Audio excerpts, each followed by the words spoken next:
In math today, we're going to be talking about still measuring, but they're going to be within word problems. So you're going to have to either add or subtract using word problems. You're not going to have a whole lot to do today. You're going to have your application problem that's behind me, and then you're going to do 3 word problems, and you're going to wrap up with doing some iReady math. So let's look at our application problem and let's read through it. You're going to find it on Google Forms. Mrs. Shelby has knitted 19 inches of scarf. She wants the scarf to be 1 yard. How many more inches does she still need to knit? Again, word problems, I underline them. So let's underline the question. How many more inches does she still need to knit? We're talking about inches. Mrs. Shelby has knitted 19 inches, so we know that she's already used 19 inches of that scarf. She wants the scarf to be 1 yard. I have a problem.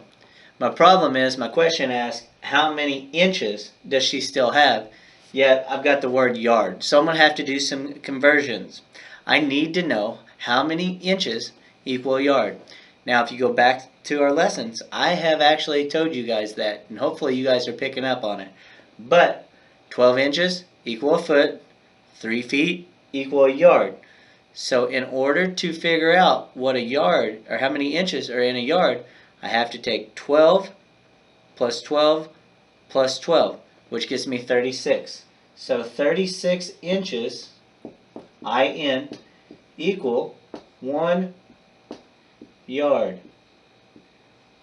Now that I have converted that, it would read, Mrs. Shelby has knitted 19 inches of scarf. She wants the scarf to be 36 inches. How many more inches does she still need to do? That's all I'm going to help you out with on your application problem. You've got to take the next step and figure out the answer. This will be on Google Forms. Let's go over to my computer and let's check out your other word problems that you have for finishing up our math today. Let's go. Alright, on Google Forms, you guys are going to be able to find your 3 word problem questions. The first question, even though it says number 2, is going to be, in the 100-yard race, Jackie has run 76 yards. How many more yards does she have to run? Frankie has a 64-inch piece of rope and another piece that is 18 inches shorter than the first rope. What is the total length of both ropes? And then our last question that we're going to do is, Maria had 96 inches of ribbon. She used 36 inches to wrap a small gift and 48 inches to wrap a larger gift. How much ribbon did she have left? Again, you're going to find those 3 questions on a Google form. Please answer those and submit your answer. Okay, let's talk about our math homework today. Math homework, you got an application problem. You can find it on Google Forms, just like always. I've showed you the word problems you got to do. You can find those on Google Forms as well. And then you're going to finish up your math by doing iReady math for about 15 minutes.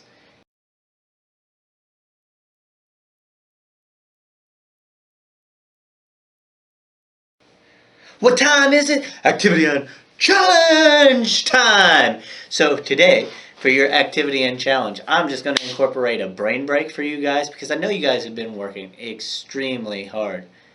And then your challenge. I'm going to challenge you for today and the rest of the weekend. Help out at home. And make sure that if you need anything done at home, you're helping out. Volunteer your time. I know it may not be fun, but volunteer your time to help out. Okay? That's activity and challenge today.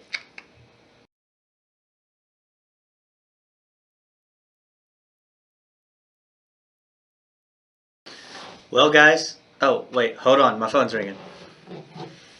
Hello? Oh. You would? Oh, thanks. I know the class is going to enjoy that. All right. I'll see you later. Thanks. Bye. All right, guys. Sorry about that. I had to answer that phone call. You know what? It is special message time. And that was Mr. Walsh on the phone. He says he would love to give you guys a special message today. So let's see what Mr. Walsh had to say. Hey, Mr. Elliott's class, this is Mr. Walsh. Just kind of saying hey to you guys and checking in. Hopefully everybody's doing okay out there, staying healthy and getting all your e-learning and stuff like that done. So I know it's definitely different end of the school year than we'd all planned on. So we just can make the best of it and do what we can do and keep up with everything that we've got to keep up with. Next year, I guess I'll get to see you again in third grade in launch, and we'll still be doing some computer science. It'll get a little bit more tricky than what we've been doing this year in second grade. But also next year in launch, in the science part, we'll be learning about airplanes and how airplanes fly and some of the science and physics behind how airplanes work. So that's always a fun unit to look forward to. I'll be honest, it's one of my favorites. So we'll be doing that next year, and I'll look forward to seeing you for that. I miss seeing you this year, and if you want to continue working on any launch stuff or any of your code.org stuff, you can. Just remember your login information for code.org. You can hop on there. You can keep programming, coding, messing around.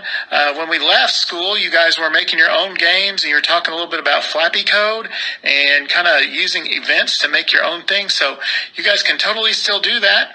If you want to do that and have some questions, you guys can totally email me or find me on Facebook and message me, or you can even let Mr. Elliott know and he can get a message to me, and I'll be glad to help anybody out, give out passwords or anything I can do to help you keep learning during this kind of strange time we're in.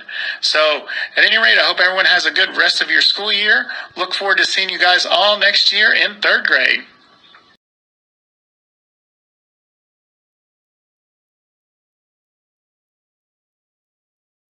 You guys know that we finished up Cam Jansen yesterday, so therefore I have a Flat Stanley book. Now, it's not normal chapter book Flat Stanley, but this story is called Flat Stanley Goes Camping.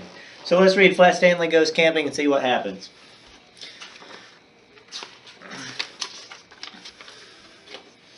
Stanley Lambchop lived with his mother, his father, and his little brother Arthur.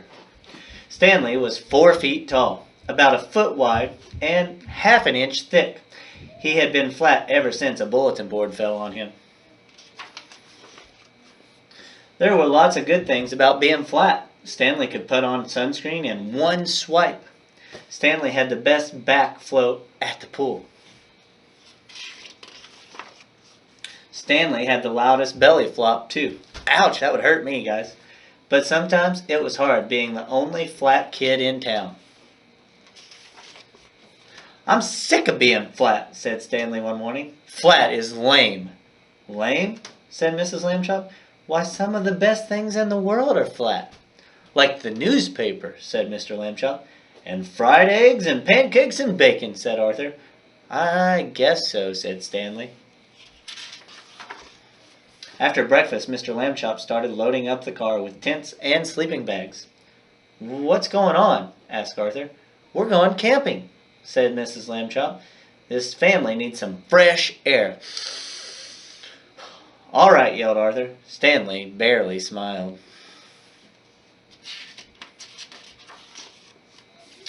After a short drive, the Lambchops arrived at the Roaring River campground. Stanley was helpful as usual. He helped carry firewood. Look, he's actually the person that they've stacked the firewood on top of. Can you see? Stanley blocked the wind so his mother could start a fire. But Stanley just wasn't himself. He wouldn't even eat any s'mores. "Too flat?" he muttered. "Why don't you two go exploring?" suggested Mr. Lambchop. "Good idea," said Mrs. Lambchop. "Just don't get lost or fall off of a cliff or touch any poison ivy. Have fun, dears." All right, I'm going to stop right there. We'll finish up on next Tuesday, guys. There's not too much to this story, but I want to let you guys go. So that's Flat Stanley, and let's read more Tuesday.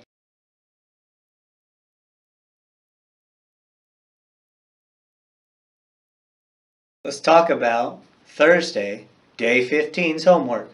In reading today, you've got, on Google Forms, you got a couple questions about Raymond's Best Summer. I've assigned 2 books for you to read on Raz Kids. And then you're going to finish up by reading 30 minutes tonight and the rest of the weekend. In writing, you've got a journal entry And in your poem, you're going to work on comparing details. Math, you've got a Google Form application problem, you got a Google Forms Word problem, and you're going to finish up your math using iReady Math for about 15 minutes. And your daily activity and challenge, I've incorporated some a brain break or two, and then I'm challenging you to help out around the house. That'll take care of homework. Guys, we have gone through all of our stuff today. We've got done with our math, we got done with our writing, we got done with our reading. You know, there's not much more that I can do today. So enjoy your brain breaks. I hope they're good. Remember, please help out at home, and then enjoy your weekend. But, you know, as fast as we started day 15 lessons have come to an end. I better get my gloves on and go work, because Mrs. Elliott wants me to get some stuff done around the house. So, you know what I say, and you know what time it is. Like I always say, that's a wrap. See you later.